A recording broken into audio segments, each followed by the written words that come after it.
welcome to the first edition of Sports with Eric Hicks. I am your host, Eric Hicks, and today we're going to talk about the NBA, more importantly, the Los Angeles Lakers.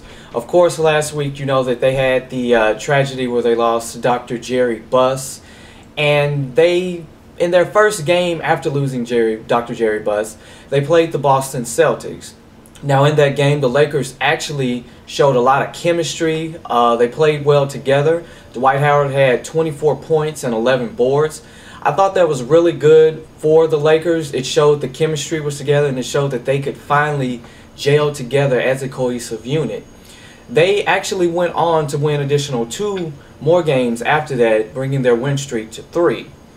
Now unfortunately, they had a chance last night to get to 500, but they lost to the Denver Nuggets.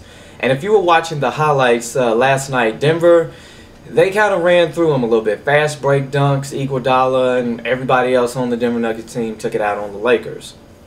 But I still agree, and I still believe with Kobe Bryant and the rest of the Lakers that they can actually make it to the playoffs. Let's go to the standings right now. You will see the Los Angeles Lakers are currently in the 9th seed of the playoffs. So pretty much they're trailing Houston by 2.5 games, I would say, in the loss column. A lot of people are saying that the Lakers can't make it to the playoffs because they're going to face the arsenal of teams, more importantly, Oklahoma City, for one, the Los Angeles Clippers, and the Los Angeles, not Los Angeles Lakers, but the San Antonio Spurs, who right now have the #1 seed at 45-12. But what they fail to realize is that next month, the team that they play, actually, that is of the threats, is one team, is the Oklahoma City Thunder. The rest of the month, they're going to be on the road. They're going to have 5 home games and 10 on the road. But in those 10 road games that they're going to be playing, they're not really going to be playing a huge threat of teams. More importantly, the teams that I saw, and if we're going to show it on the screen, is starting on March 3rd, they're going to start to play Atlanta, which will be at home, one of the 5 home games that they're going to have. They're going to have OKC in OKC, New Orleans, Toronto, Chicago, Orlando, Atlanta. Indiana may prove to be a threat. You know, Indiana's played pretty good ball, so, you know, they could probably give the Lakers some sort of issue. Sacramento, Phoenix, Washington. Then the remaining games in April, that's when they actually play San Antonio, Houston, and then the Clippers. But that's 3 out of the 6 games or 7 games that they have remaining on the schedule. So pretty much I think that the Lakers could wind up out of the 15 games that they're going to be playing next month, they could probably end up going maybe 14-1. And out of the 7 games that are in April, they could probably go on to maybe 6-3. So I still believe that the Lakers have a real good chance to make the playoffs.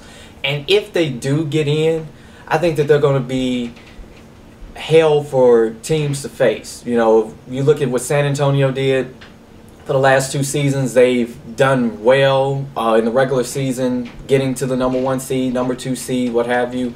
But in the playoffs, they've kind of taken a slump.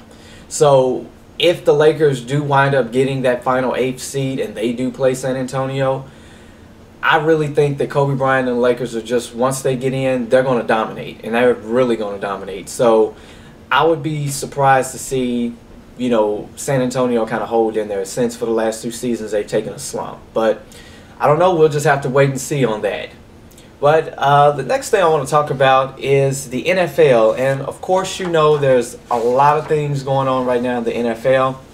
They have the combine, the draft combine, where you see a lot of the draft players. One of them would be Manti Te'o. I've vaguely kind of watched a little bit of it, but I think that this year's draft probably won't be based on the quarterback as recent drafts of the past. It's probably going to be defensive players out there that is going to catch some sort of coach's eye and, you know, get high draft picks or what have you. But more importantly, we're going to talk about the free agents. There are a lot of free agents out there that are going to be looking for new NFL homes. If you look on the screen, we're going to have some notable free agents.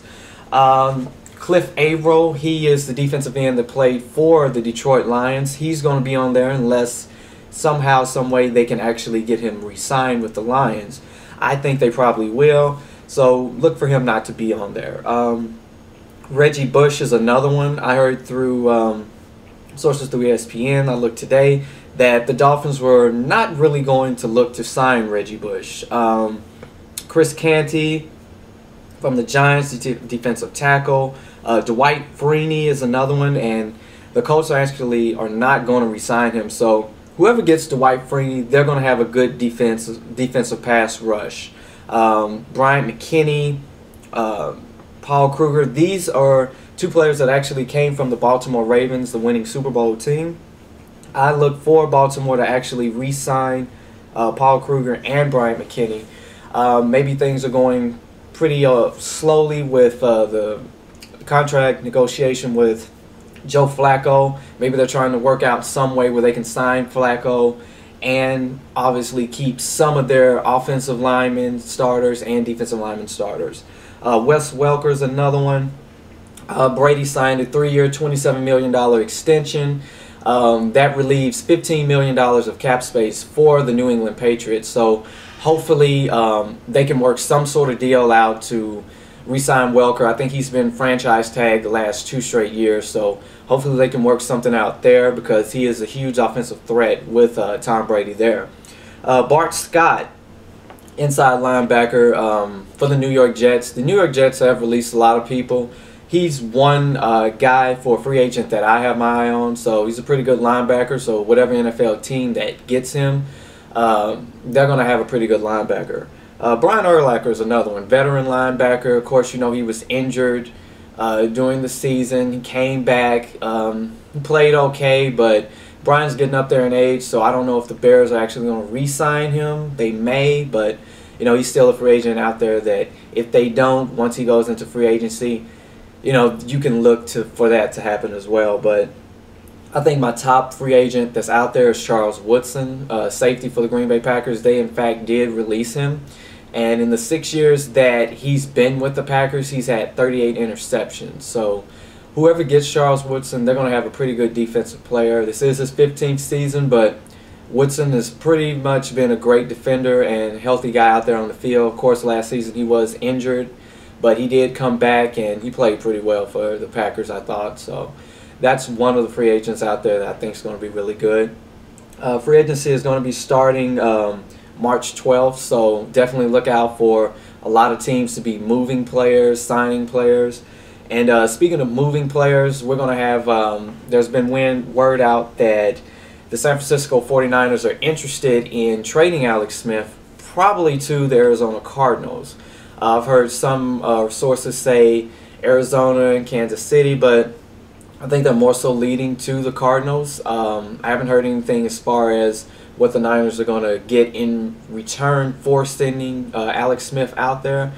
Probably, I would think maybe first or second round pick for him, probably. But we'll just have to wait and see on that. The next bit of news is Darrelle Revis. Everybody knows him, Revis Island, cornerback for the New York Jets. There's been rumors that the Jets are going to release Darrelle Revis. He's in his final year of his contract.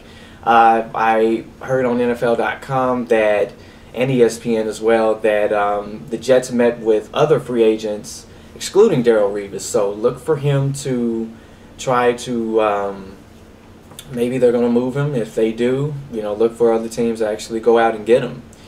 But that's going to do it right now for Sports with Eric Hicks. Tune in next time where I'll have more sports info on the sports you love.